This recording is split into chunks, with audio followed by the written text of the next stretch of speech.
ဒါကတော့ American တော်တော်များများမစားဘူးတဲ့အစားအစာပဲဖြစ်ပါတယ်။ကြည့်လိုက်ရင်တော့နွားစားတဲ့မျက်ခြောက်တွေနဲ့တူပါတယ်။ဒါပေမဲ့တင်မရောက်နိုင်တဲ့မီချီလင်းကျယ်ငါးပွင့်အဆင့်မြင့်စားတောက်ဆိုင်တွေမှာသာတွေ့မြင်ရပါတယ်။ဒါကတော့စပလင်ပဲဖြစ်ပါတယ်။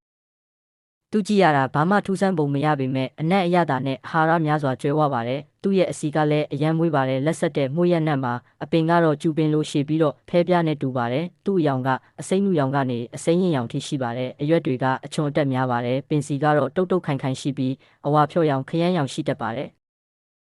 အတွင်းဘက်ကတော့ကြမ်းတမ်းတဲ့အမြင်များရှိပြီးအစိမ်းစားရင်တော်တော်လေးကြမ်းပါတယ်ဒီတိုင်းစားရင်တော့မကောင်းပါဘူးပြုတ်ပြီးတော့အနက်မွေးအောင်ထည့်ကြပါတယ်ပြုတ်လိုက်ရင်ပင်စီကနည်းနည်းပြော့ဤသွားပါတယ်ဒါပေမဲ့အမြင့်တက်များနေတော့မှာပဲဒါကြောင့်မချက်ခင်ခုတ်ဖြတ်ပြီးပဲဖြစ်ဖြစ်ထောင်းပြီးပဲဖြစ်ဖြစ်ချက်ရင်လီမွန်နက်မွေးတယ်လို့လက်ဆက်တဲ့မြက်ပင်နဲ့လဲရပါလိမ့်မယ်